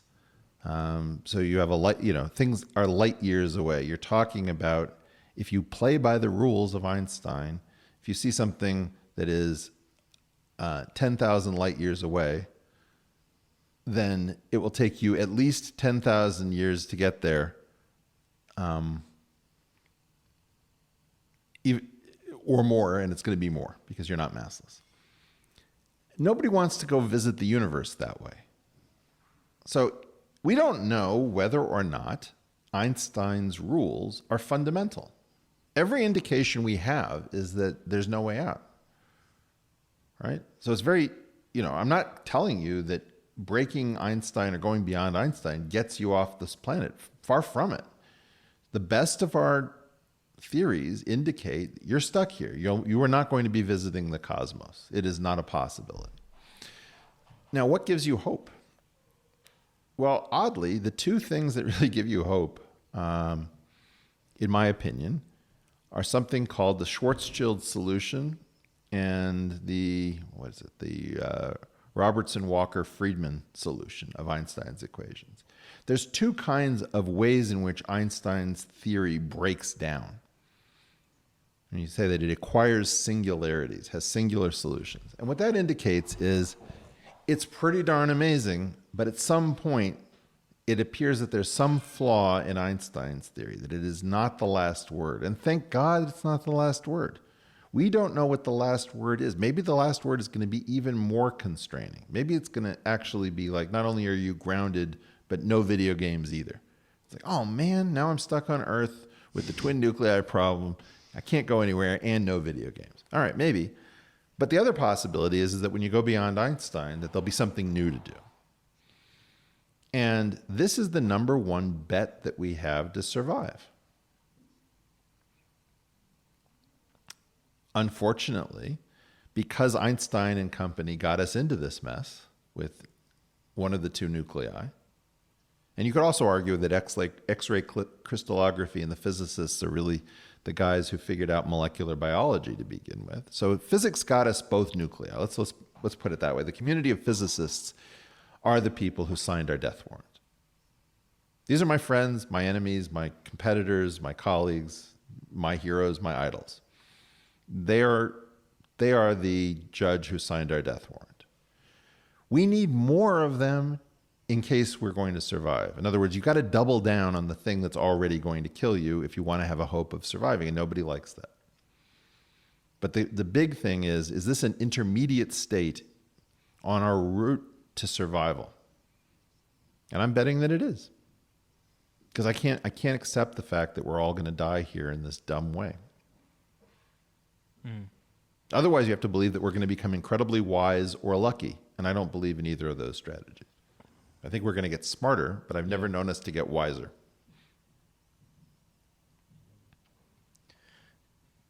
Just so people are super clear, when you say they signed our death warrant, what you mean is they gave us the ability to split the atom and therefore nuclear weapons, but at the same time they didn't give us the ability to leave the planet.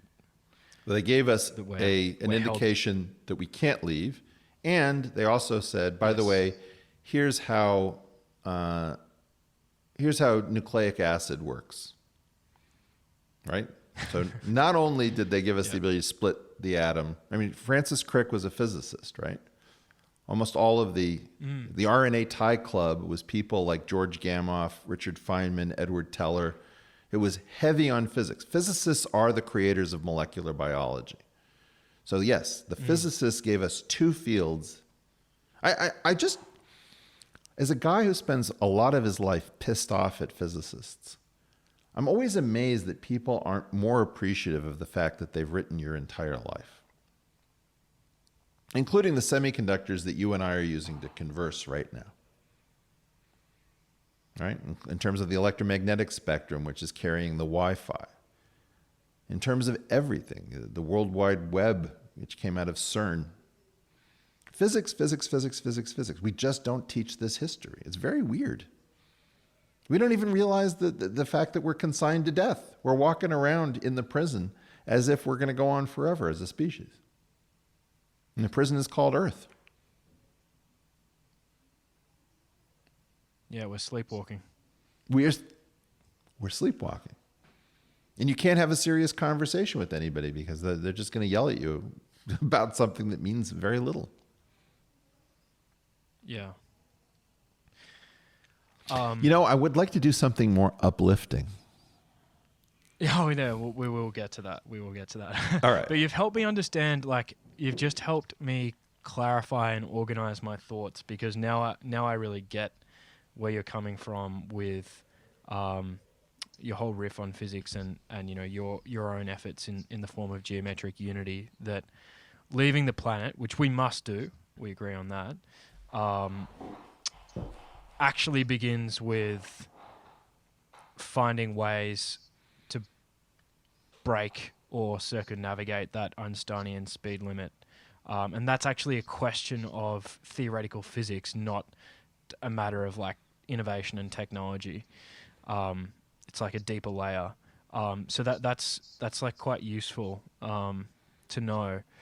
Just coming back to like the technology and innovation layer, and just questions of more mundane questions of economic growth and productivity growth. Do you think venture capital is largely a matter of luck as opposed to skill? No. How do we know that the top venture capital firms aren't just the beneficiaries of a positive feedback loop whereby the most talented and promising entrepreneurs come to them? Well, it partially is that. I'm sure it is, but Yeah. do you think is it mostly that or just partly that? And why? Most of venture capital doesn't work. The tiny bit that does work has a different flavor and characteristic to it.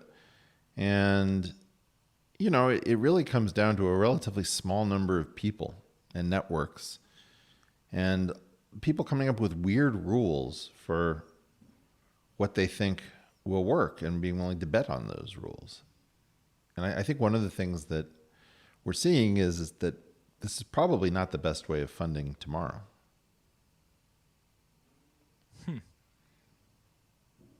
Because if I listen to the way in which somebody will, let's say, back a bio startup, I'm often shocked that the person who wrote the check didn't really understand the biology. It's like, well, why are you writing this check? It's like, well, because that person would be on their third startup and I've seen them and I trust them.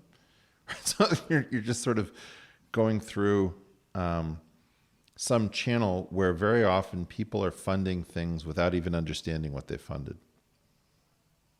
Betting on the jockey, not the horse. That would be one way of saying it. Sometimes you'll have somebody who will demonize the strategy known as spray and pray, where you buy a little bit of everything that has the same characteristic because you can't pick which one of them will win, so you buy the whole race. But then they'll also say that spray and pray is a terrible strategy. So they'll throw people off that the fact that they're actually using the strat. I mean, the whole thing is completely weird when you actually listen to people who are engaged in it. And I think it's changed. I think that venture capital, at some earlier point, one of the tricks was just listening to weirdos. And now everybody got that the weirdos are actually much more valuable than you'd think, and they're not all crazy. And then you try to figure out which are the sensible weirdos, because I don't want to buy more weirdos than I absolutely have to. I think that in part, like everything else, there was a novel period where people were learning the rules, and then you get a saturation period where everybody's using similar techniques and things aren't working that well.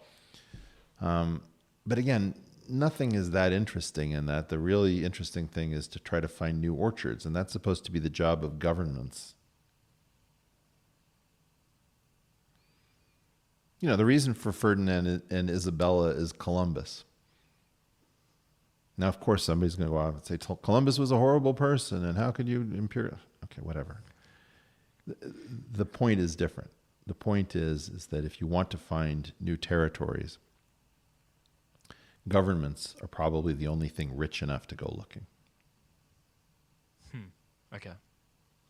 So governments are systematically better because to get to those new orchards, you need huge resources, and it tends to be the state that has the amount of resources. We've got required. a problem with our billionaires. Our billionaires are radically underperforming. Yeah. What are they doing with this money? Is it just all mistresses, or is it drugs, or 12th homes? I'm just confused. I understand what Elon's doing with his money. That makes sense. But how many new universities of a very original type got built with all of these billions in tech over the last 20 years? Completely new models. Where are the new institutes? Where are the new... I can't understand what these people are doing with their money, because I'm nowhere close to those levels. And, you know, very quickly, what, you want to buy a more expensive bottle of wine? I don't know. I'm very disappointed that our billionaires aren't better.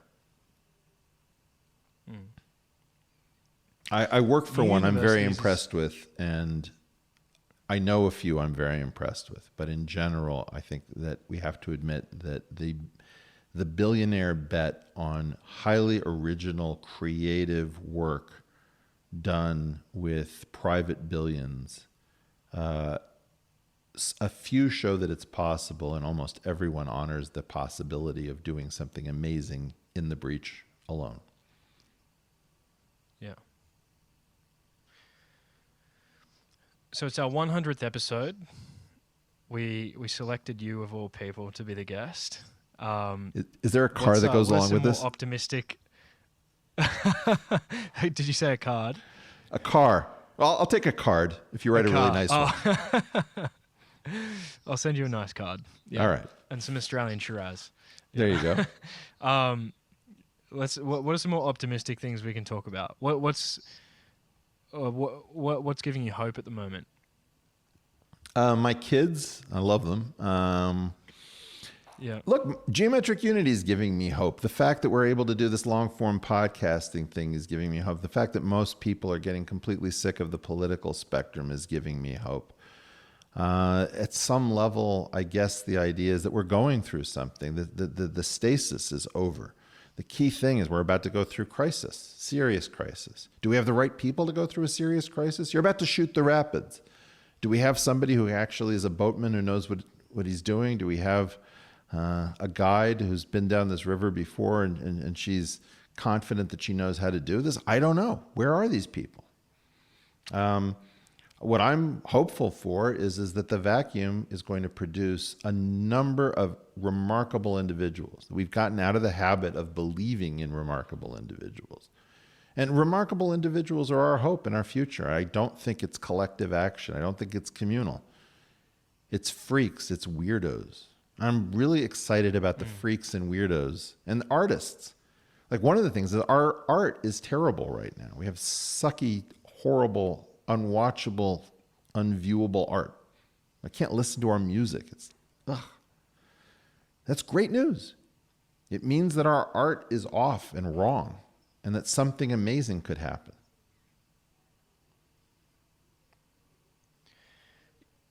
That's something I find very interesting about you, Eric, is you're naturally a progressive, or that's sort of where you come from originally. And progressives tend to overlook or understate the role of human agency in human affairs. And they think in terms of the oppressor and the oppressed are all just victims of circumstance.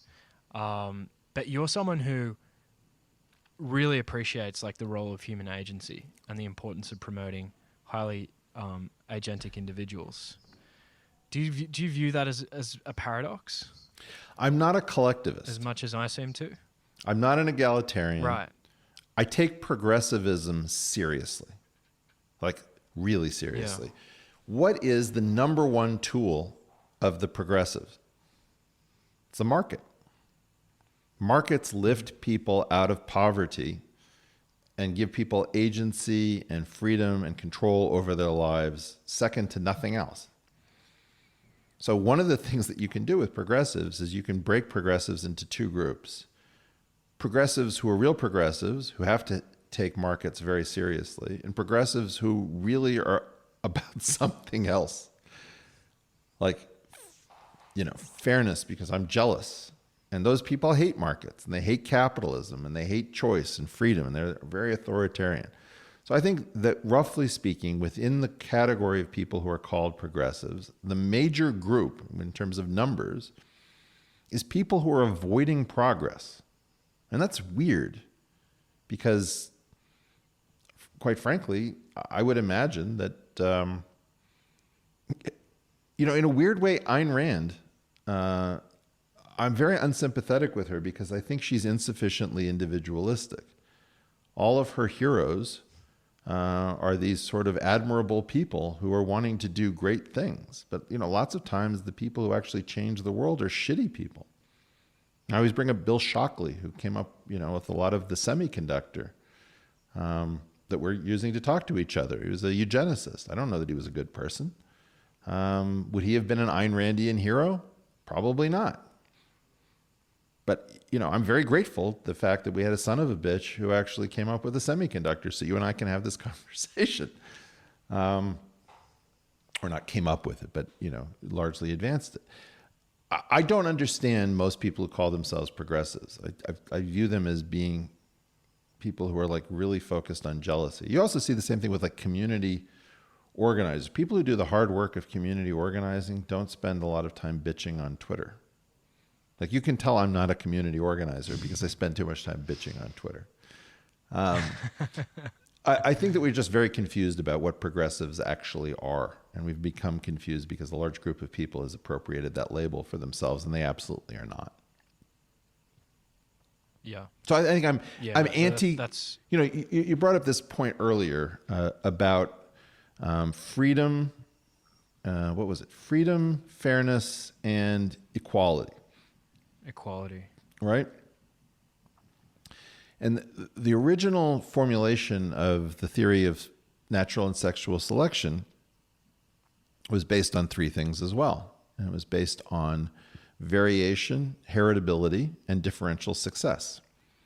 And the differential success is the death knell for equality. In other words, you can't have a stable evolving system without differential success. And so in large measure, a progressive accepts differential success. They don't have to love it. They don't have to say, well, how much of it are we going to have? You can do things. I definitely think we should trade off some amount of progress for some amount of care for our most vulnerable. So I'm not, it's not like a go-go individualism and growth at all costs.